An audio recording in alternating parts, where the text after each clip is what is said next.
Hey guys, it's me, Elisa, here with the Handmaidens doing the Monday update. We're getting to it a little late today as so much has been going on here on the homestead and we have a lot to talk about. Now, I hope I can get this whole video done.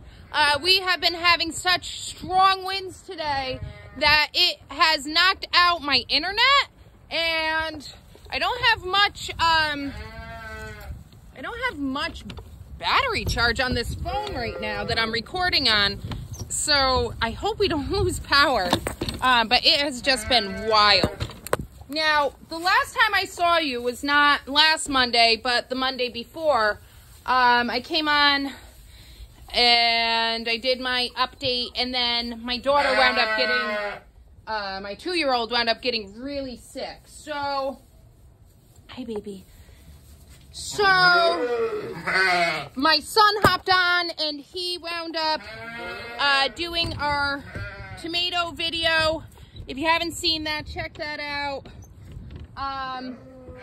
And then Tuesday came and I did my chores, and I noticed late Tuesday night that Clover was acting very odd. Now, I originally had her birthday, her laboring date, written down as the 16th, so that was the 15th. Hi, baby. And, so I was coming out all night long, and she was just acting funny. And, so I went inside. I was like, I have to get some sleep. So I got some sleep and I came out at 5 a.m. in the morning, and, she was squatting down. She was pushing, but there was no water bag or anything, like that. So I quickly took her and put her into her own pen, and ran up and got my daughter ready for school and did not let her know that we had a sheep in labor, because I was not going to be able to get her on the bus if she had known. So I had started filming for you guys then, but it got a little too crazy. So I went and I found, I'll show you a clip of that day right now. So, okay guys, it is 8 o'clock. I just got my daughter on the bus and I walked out, and here is a baby that just came out. The yellow is the afterbirth. Or not the afterbirth, rather. I can't even think right now. I am so excited. Good job, Clover. Okay, I think I need to close this door though, because it's shivering. What do we have here? Clover, what did you do? Hi, Clover. Go girl. What do we have here? What do we have? We have a beautiful baby. Oh, white hooves. That's Heidi's Friesian. And yes, hi. Welcome to the world, baby. Welcome to the world. Yes. Good job, Clover. I'm sorry I missed it, honey. I had to put Rafaela on the bus. Oh, goodness. And we had the May is curious, and the turkey is curious. Come on. Hi, baby. I think we have a boy. Let's see. Move that little tail, sweetie. I'm going to throw on a glove and see what we got.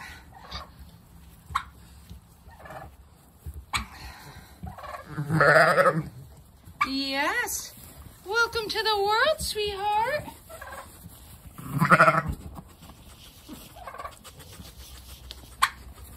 Okay. Yes. Make it away.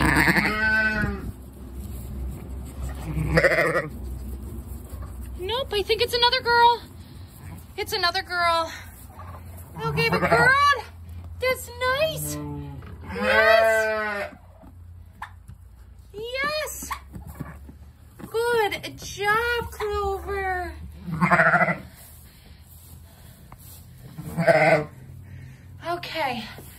So I'm gonna click back on. She has a little water bag there. They say normally if they're cleaning up really good, there's not another one, but I don't believe that. So I will come back on if there's another one. I'll check back in with you guys in a little bit. Bye. Okay, so when I opened up the door, Clover was licking her baby, and she seemed fine. The day, but she was licking her, but she was a little rough. And it kind of, it caused a little bit of concern. So I was checking on them quite often. And then the roughness turned to, she wouldn't eat. She wouldn't allow the lamb to feed off of her. And so my husband comes home sick, and so I run up, I get him tea, I get him all, you know, taken care of, and I come back out, and I had to pin her up, Clover, and get the lamb to nurse, because if you don't allow the, how do I explain this? So a lamb's digestive system is different. I'm sure you've heard about the fact that you need, the lambs need colostrum. They need to, it's getting the mother's antibodies, right? So you are being so loud. So anyway, so every hour, the ability for the lamb's digestive tract to absorb those antibodies decreases.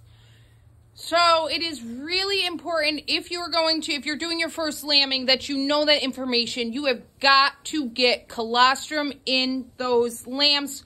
You really want to shoot for the first hour. They're going to be able to absorb the most nutrients within the first hour. Each hour, the amount of antibodies and nutrients that they can absorb from the colostrum decreases. So I knew we were running out of time, so I had to get in there, and I had to assist with the nursing. Now, after that, the response was horrible. Clover was so stressed out. And my daughter came to me and she said, "Mom, something's wrong." And I went up to my shed, not a barn, my shed, and I opened up the door, and there was Clover. She was headbutting her lamb, and she was being so rough. Anytime the lamb was trying to nurse off of her, she would headbutt her, pin her up against the wall. I mean, she was really, really rough. She was rejecting her. And so I had known that she was, her bag, remember I had told you she was showing signs. She had bagged up 8 weeks before she had lambed. So her bag was so full that my husband actually came out of his sick bed, and he helped me hold her, and we milked her out. Now, it was my mistake, I think, looking back on it. I grabbed our milking machine, and I milked her. Okay. I milked Clover from the milking machine. And looking back on it, I don't think that that's what I should have done. Hi, this is Dory. Dory's trying to eat the phone. So, hey, baby. Yes. So, because what wound up happening was the milk came out bright red. It was blood. So I freaked out. I had purchased colostrum from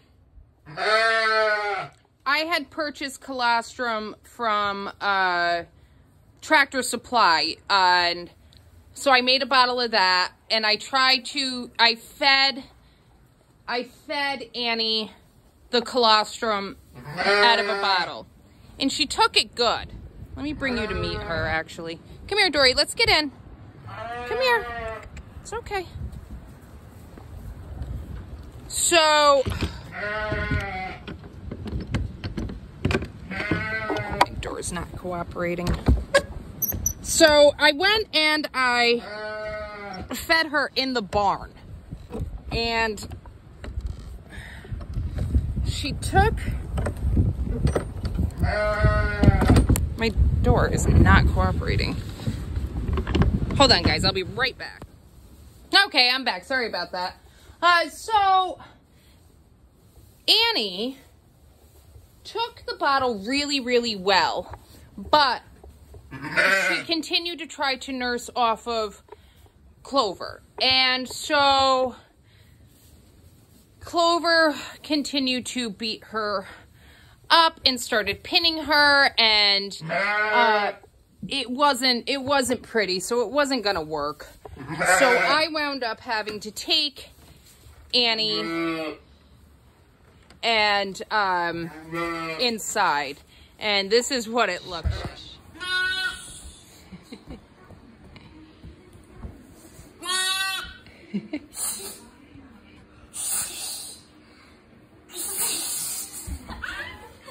Wow, fantastic. Also protective, just like that. Let's see.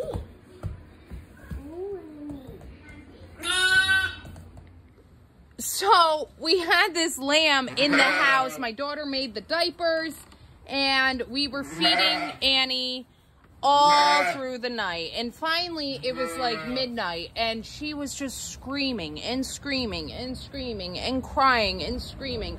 And so I was at my wit's end with her, and I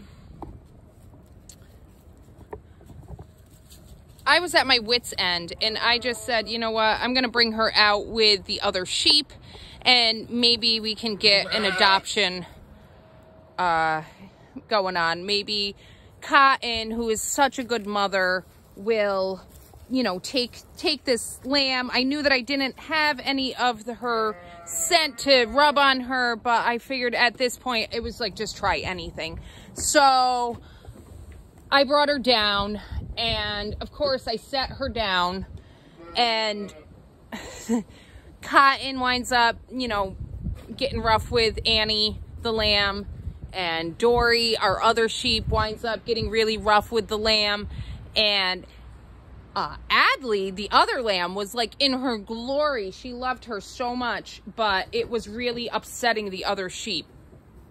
So, but I noticed that Clover was screaming her head off, and I said, you know, it was a gut feeling, and I said, you know what, I'm gonna try them together again. And every single article I had read on this, of course, I'm Googling, I'm looking up everything. I'm going into all of my books that I have on sheep raising, and everything, just all that it stated was, you know, get rid of the mom. You don't want that kind of parenting in there.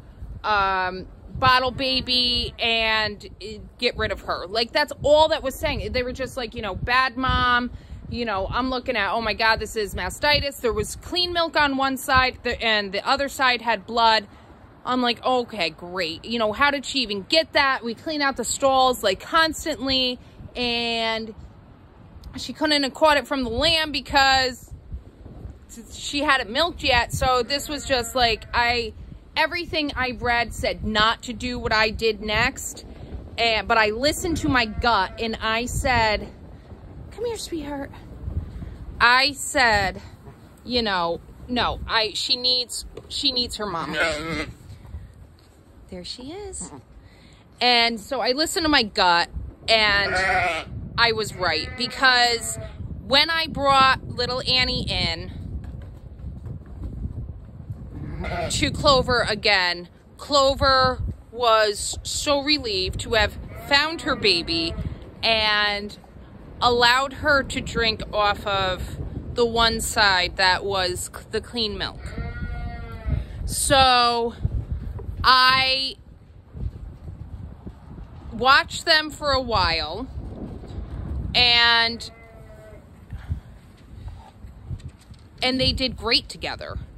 So, see? So, I guess what I'm saying to you guys is if you are lambing at any point, I don't care if it's your first year, your 10th year, your 30th year, I'm gonna say go with your gut and follow their lead.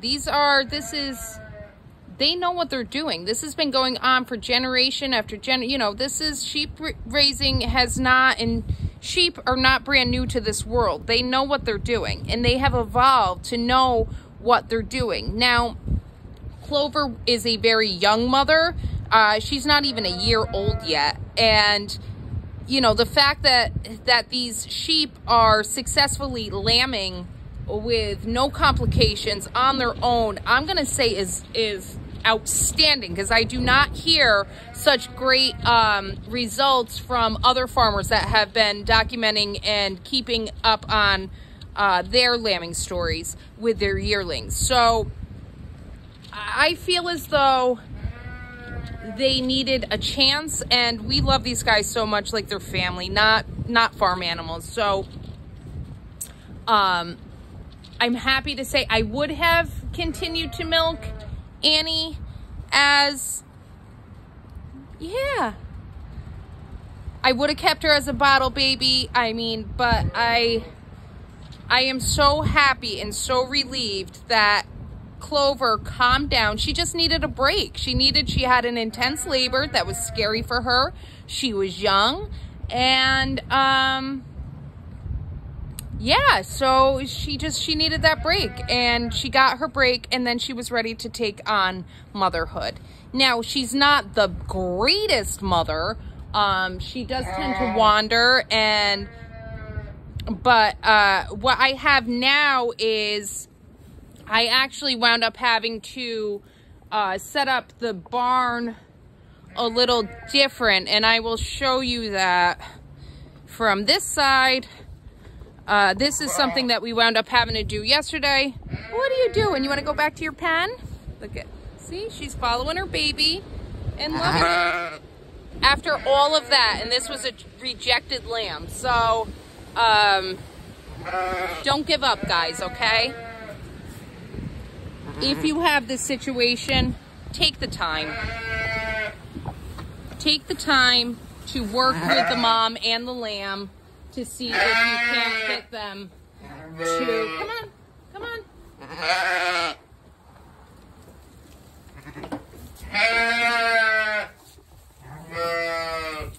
All right, I'm going to lock them up, and I'm going to come to the other side.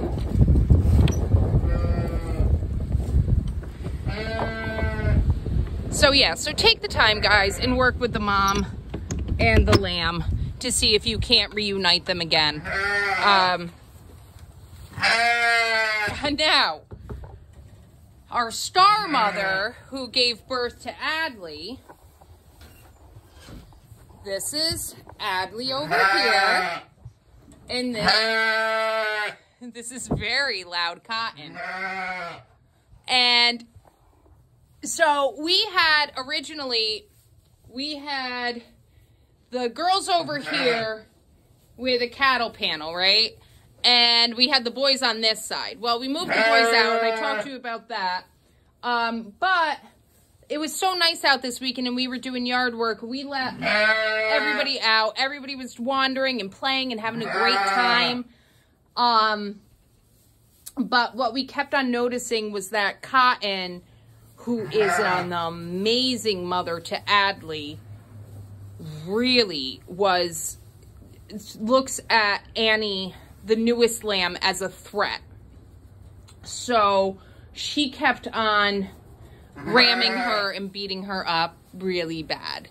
And then Clover and Cotton were fighting because of it. So it was just a disaster. So we quickly yesterday, we were like, okay, this is not going to work. But we have Dory. This is Dory. Hi, Dory. Dory is due on the 23rd, and my calculations actually have been what I have in my phone as the dates. They have been lambing at exactly 142 days. So, but she is showing signs. She is sunken in. I don't know if you can see that. And her bag has now since gotten really hard, and she was kind of off to the side a little bit, which these are all, she's doing more of a classic textbook signs of lambing. So she needs her own space because she's about ready to give birth, either, if it not today, by the 23rd, I'm gonna suspect, which is Wednesday. Today is Monday. She will be lambing. And if she lambs during the middle of the night and, you know, I'm not here with her, and Cotton is as aggressive as she is, and Clover needs, because she's not the greatest mother, she really needs to have her own pen with Annie so that they can continue to bond and work on the relationship.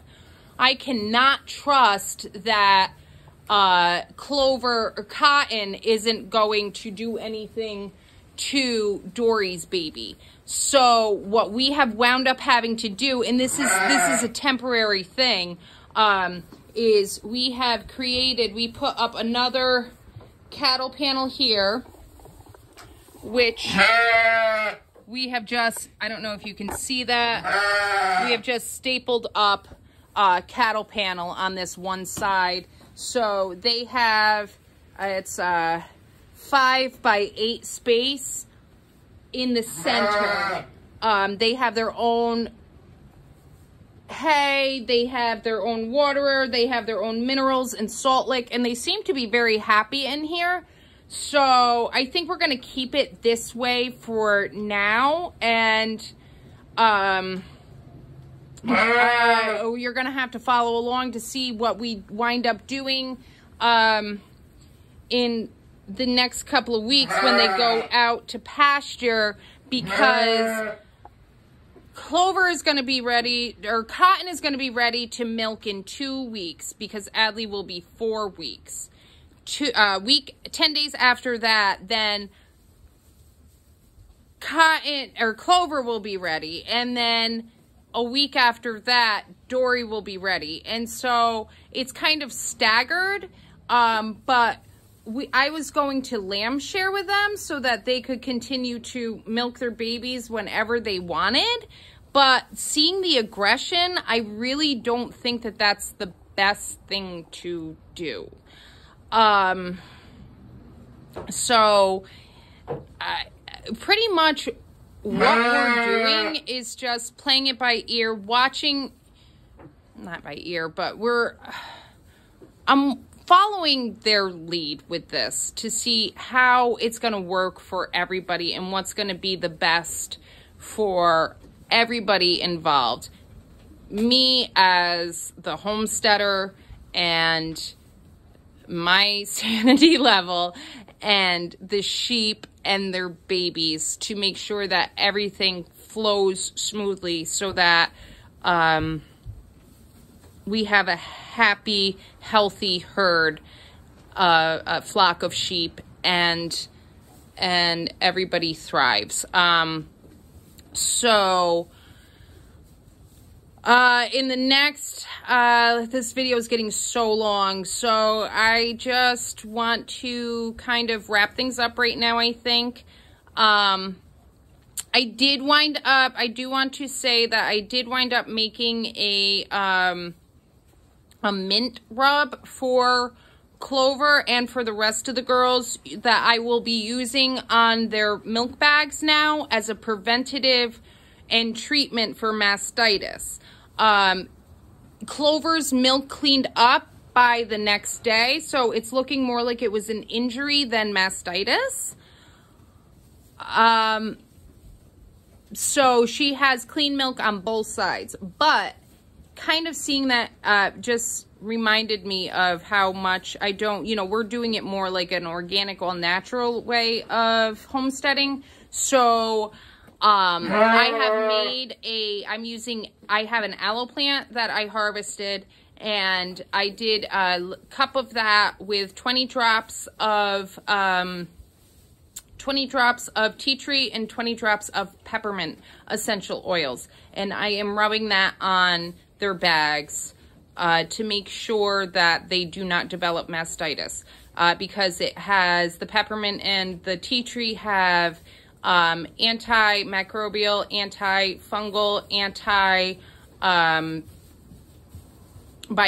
antibacterial properties, as well as the peppermint is like a stimulant, and it will it opens up the blood vessels, and it allows for the milk to flow through naturally, as well as you will get a slight milk reduction with peppermint, but it's worth it in the long run to make sure that everything is flowing smoothly. And if you start with that, then you won't run into problems later. So I will take you along on the milking journey. I have a whole bunch of other videos that I want to make, and updates, like the fact that I planted my trees, some of my mulberry trees where our drain off for our basement is, the pump. I have a lot to talk to you guys about, all of the successes and the failures with homesteading, and how my household has decided to live our life using our hands, as this is what this channel is about, a handmade life from Handmadens. So I hope that this was helpful. If it wasn't, and you just like to hear the story or check out lambs, I'm happy if it brightened up your day, as they brighten up my world. But I will check back in with you in the next couple of days, week, to let you know what else is going on with our homestead. And in the meantime, the other handmaidens will be popping up their videos, so definitely watch them, because they are just chock full of information. The rest of my family, the other handmaidens, so you can really learn a lot, if not get a good laugh, because they're also comedians too. So I will end this video right now, and I will talk to you soon. Bye guys.